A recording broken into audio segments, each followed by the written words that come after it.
दोस्तों नमस्कार, मैं संजय मग्गर मौजूद है देश रोजाना के डिजिटल मीडिया मंच पर। आपके साथ मौजूद हूं आज भारतीय जनता पार्टी के स्थापना दिवस पर चर्चा करने को लेकर। भारतीय जनता पार्टी आज 45 साल की हो गई है। 46वें साल में भारतीय जनता पार्टी का प्रवेश हो गया है।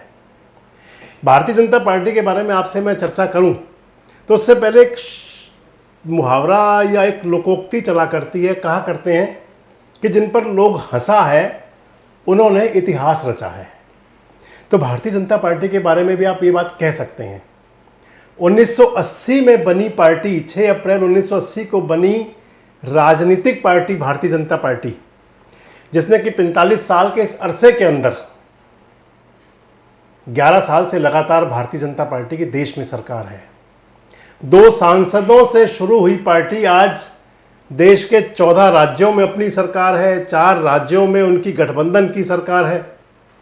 लोकसभा और राज्यसभा के अंदर एनडीए को स्पष्ट बहुमत है। अभी हाल ही में वक्फ का जो बिल पास हुआ उससे तय हो गया। 303 सांसदों तक पहुंची भारतीय जनता पार्टी और अब की बार 240 सांसद बीजेपी के हैं। मैं आपको बता रहा था 1980 में 6 अप्रैल 1980 को मुंबई के अंदर भारतीय जनता पार्टी का गठन हुआ। भारतीय जनता पार्टी अस्तित्व में आई।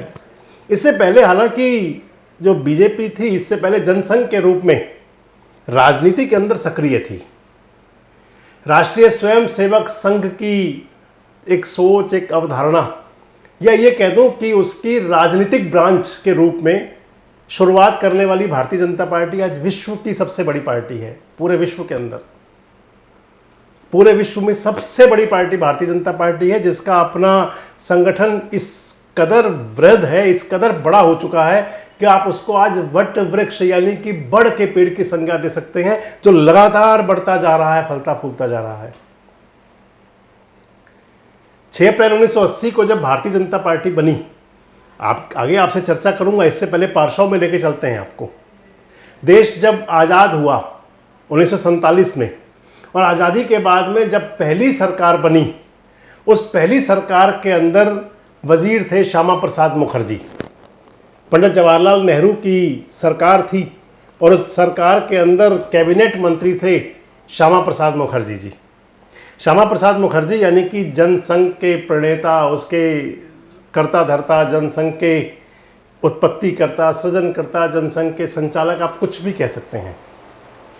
श्यामा प्रसाद मुखर्जी ने जब ये देखा कि पंडित जवाहरलाल नेहरू की जो सरकार है, यानी कि जो कांग्रेस की सरकार बनी है, बाद में कांग्रेस की सरकार हो गई थी, पहली सरकार जो थी, आपको मैं बताता चलूं कि जो पहली देश की सरकार बनी थी वो बिना चुनाव के सरकार थी। उसके अंदर सभी का प्रतिनिधित्व था, अंतरिम सरकार कह सकते हैं उसको।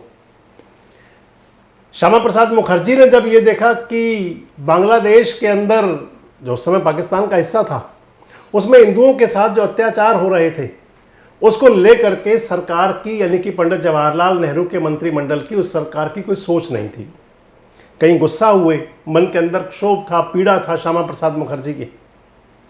और इसके साथ ही श्यामा प्रसाद मुखर्जी ने भारतीय जनसंघ, जो उनकी पार्टी जनसंघ थी, उसको विस्तार देना शुरू किया। जनसंघ फैलना फूलना शुरू हुआ, जनसंघ की शाखाएं बढ़नी शुरू हुई। 21 अक्टूबर 1951 को जनसंघ की स्थापना हुई थी। श्यामा प्रसाद मुखर्जी, मैंने आपको बताया, पंडित जवाहरलाल नेहरू की वजारत के अंदर वजीर थे। बांग्लादेश में हिंदुओं पर अत्याचार के मुद्दे पर अलग हो रहे थे। इधर धीरे धीरे जनसंघ अपना आकार ले रहा था और 1967 का वो साल था जब दीनदयाल उपाध्याय जी की रहनुमाई में जनसंघ ने कई राज्यों के अंदर अपनी ताकत काफ़ी ज़्यादा बढ़ा ली। देश के अंदर पॉलिटिकल रूप से जनसंघ अपना एक स्थान बनाना शुरू कर दिया। यानी कि भारतीय जनता पार्टी जो उस समय का जनसंघ थी, उस जनसंघ ने कांग्रेस का विकल्प बनने की दिशा में काम करना शुरू हो गया। इसी बीच इंदिरा गांधी प्रधानमंत्री बनी और इंदिरा गांधी के खिलाफ पूरे देश के अंदर एक मूवमेंट बनना शुरू हुआ।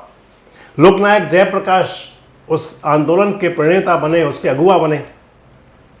1975 में देश के अंदर इमरजेंसी लगी, 77 में इमरजेंसी खत्म हुई। लोकनायक जयप्रकाश ने कहा कि अब इंदिरा शासन यानी कि कांग्रेस सरकार के खिलाफ एक बड़ा संगठन बनना चाहिए। जो तमाम राजनीतिक पार्टियां थी वो विलय हुई और जनता पार्टी अस्तित्व में आई। 77 यानी कि जनसंघ जनता पार्टी के अंदर विलय हुआ। जनता पार्टी की सरकार बनी, पहली बार देश के अंदर कांग्रेस के विरोध की एक सरकार बनी। उस सरकार के अंदर मंत्री थे, अटल बिहारी वाजपेयी मंत्री थे, लालकृष्ण आडवाणी उस सरकार के अंदर मंत्री थे।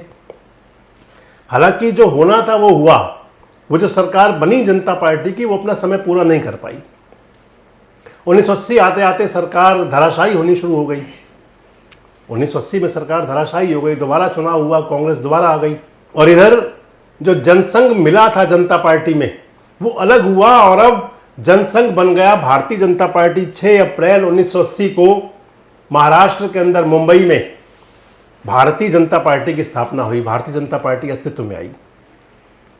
अगर आप देखें तो भारतीय जनता पार्टी का जो वजूद बढ़ा 1980 से लेकर के और आज 2025 यानी कि 45 साल में, आपको बता रहा था कि 45 साल की भाजपा आज हो गई है, 46वें साल में प्रवेश हो गया है।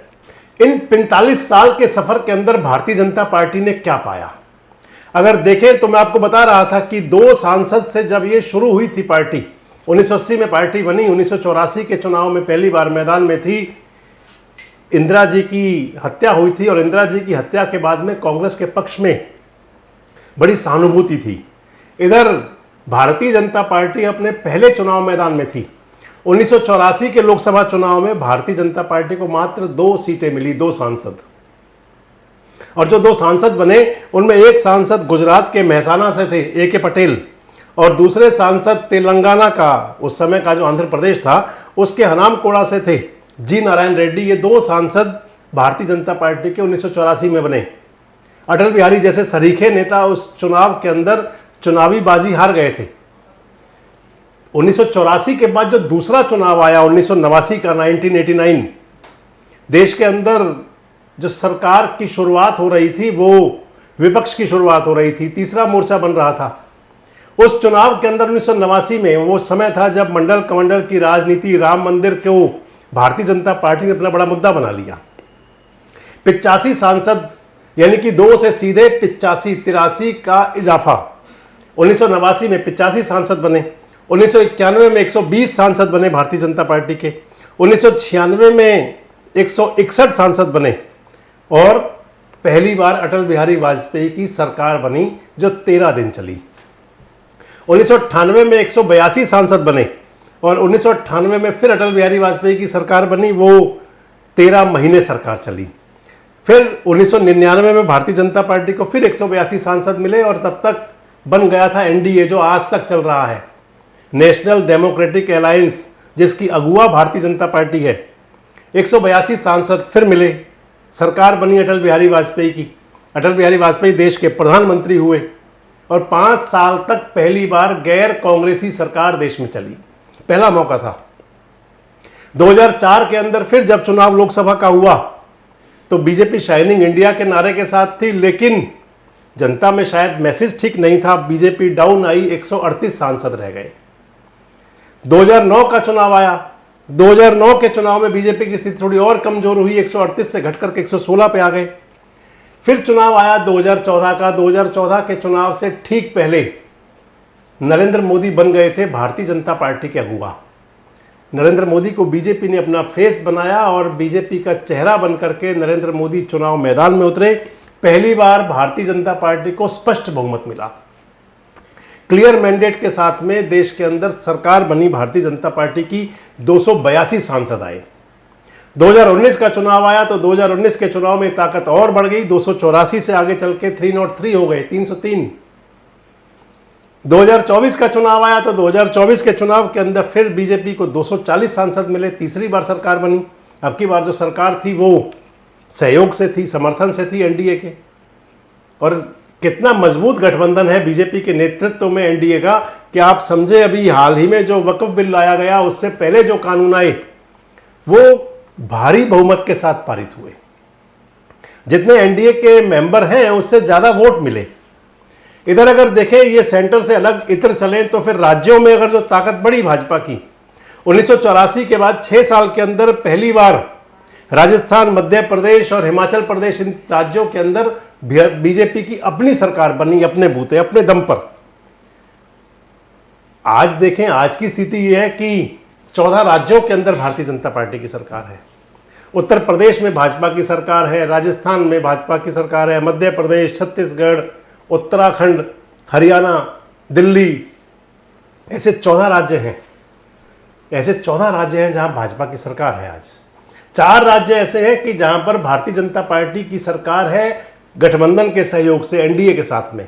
उनके अंदर बिहार है, उनके अंदर आंध्र प्रदेश है। ऐसे सरीखे जो 4 बड़े राज्य हैं जहां पर नागालैंड है, जहां सरकार है। 15वां राज्य ऐसा है 14 के साथ जो मैं आपको बता रहा था, मणिपुर, जहां पर कि अभी हाल ही में राष्ट्रपति शासन लगा, वहां पर भी बीजेपी की सरकार थी। यानी कि 60% से ज्यादा राज्य भारतीय जनता पार्टी के और एनडीए के साथ में है। अगर दूसरी तरफ देखें तो आज कोई ऐसी पार्टी दिखाई पड़ती नहीं कि जो सोच सके या जो कह सके कि आज ये बीजेपी का मुकाबला कर सकती है। आज की स्थिति ऐसी है कि भारतीय जनता पार्टी की टिकट पर चुनाव लड़ने का मतलब जीत की गारंटी। आप देखें तो फरीदाबाद, पलवल जैसे जिले जहां पर बीजेपी के स्थापना के समय में गिने चुने लोग हुआ करते थे, लेकिन यहां से अब लगातार सांसद हैं, 3 बार से लगातार सांसद हैं कृष्णपाल गुर्जर। यानी कि जिनको टिकट मिल जाता है बीजेपी का, फिर बात आ जाती है कि यहां जीत की गारंटी है, बाकी कुछ बचता नहीं है। अगर ये देखें कि बीजेपी की जो सफलता के सोर्स हैं, सफलता के जो मूल मंत्र हैं, उनके अंदर कार्यकर्ता, कार्यालय, काम, कोष और कार्यप्रणाली, यानी कि 5K, ट्रिपल के कह रहा था 5K, जिनके दम पर आज देखें तो बीजेपी एक ऐसी राजनीतिक पार्टी बन गई है जिसका जो संगठन है, भाजपा का संगठन बूथ लेवल से लेकर और राष्ट्रीय स्तर तक बहुत मजबूत संगठन है। अगर आंतरिक लोकतंत्र की बात करें तो फिर इसके आंतरिक लोकतंत्र पर कोई उंगली नहीं उठा सकता। अभी हाल ही में संसद का सत्र था, अखिलेश यादव ने कह दिया संसद सत्र के दौरान में, कहा कि बीजेपी अपना राष्ट्रीय अध्यक्ष तय नहीं कर पा रही। बड़ा सटीक जवाब दिया था उसका अमित शाह जी ने। अमित शाह ने कहा था कि जो दूसरी राजनीतिक पार्टियां, यानी कि सामने की जो राजनीतिक दल हैं, उनके अंदर परिवार के या 5 चुने हुए लोग बैठते हैं, फैसला कर लेते हैं, और अखिलेश यादव को तो उन्होंने 25 साल अध्यक्ष रहने की बधाई तक दे दी। और ये कहा कि जो बीजेपी के अंदर चुनाव होता है उसके अंदर 12-13 करोड़ जो कार्यकर्ता हैं, क्योंकि बूथ लेवल से चुनाव शुरू होकर के राष्ट्रीय स्तर तक जाता है। इस समय राष्ट्रीय अध्यक्ष के चयन की प्रक्रिया चल रही है बीजेपी की। इस समय आजकल जो चल रहा है, भाजपा का राष्ट्रीय अध्यक्ष चुना जाना है। कई राज्यों के अंदर चुनाव हो चुके हैं, कुछ राज्यों में चुनाव पेंडिंग है। प्रक्रिया पूरी होते ही राष्ट्रीय अध्यक्ष का चयन हो जाएगा। इसलिए मैं आपको बता रहा था कि कार्यकर्ता, यानी कि बूथ लेवल के कार्यकर्ता की मौजूदगी है, बूथ लेवल के कार्यकर्ता की हाजिरी है राष्ट्रीय अध्यक्ष तक के चयन में। और अगर दूसरी पार्टियों की तरफ चलते हैं तो फिर नहीं दिखाई पड़ता। और इसी लिहाज से आज की स्थिति ऐसी है कि आम जनमानस को लगता है कि देश में जैसे भाजपा के अलावा कोई पार्टी नहीं है। ऐसी राजनीतिक दल जो 2 सांसदों से शुरू हुआ, जिस पर लोग हंसा करते थे, जिस पर कहा करते थे, जिनके पास मुट्ठी भर कार्यकर्ता भी नहीं होते थे कोई आंदोलन करने के लिए, लेकिन कार्यकर्ताओं के संघर्ष और त्याग की बदौलत और पार्टी की जो दूरगामी सोच है, किस लिहाज पर चलना है, क्या एजेंडा होगा, राष्ट्रवाद, और इस पर चलते हुए आज भाजपा विश्व की सबसे बड़ी पार्टी है। क्या आपको लगता है कि आने वाले दिनों में, जो आने वाले साल हैं, इन आने वाले दिनों में, आने वाले सालों में, क्योंकि जिस प्रकार से पिछले खासकर 1 दशक से 11 साल से जो चल रहा है, उसके लिहाज से या उसको देखें तो क्या आपको लगता है कि अभी कोई चुनौती बीजेपी के लिए हो सकती है? क्या कोई ऐसा राजनीतिक दल आपको नजर आता है जो भारतीय जनता पार्टी को आमने सामने की चुनौती दे सके? आप हमारी बातों से कितना सहमत है, कमेंट बॉक्स में जरूर बताएं। जुड़े रहे हमारे साथ, देखते रहे देश रोजाना। हमारे साथ जुड़े रहने के लिए सब्सक्राइब करें देश रोजाना के YouTube चैनल को, और नई वीडियो की नोटिफिकेशन पाने के लिए बेल आइकन जरूर दबाएं। अगर आप ये वीडियो Facebook या Instagram पर देख रहे हैं तो पेज को लाइक और फॉलो जरूर करें और ज्यादा से ज्यादा शेयर करें।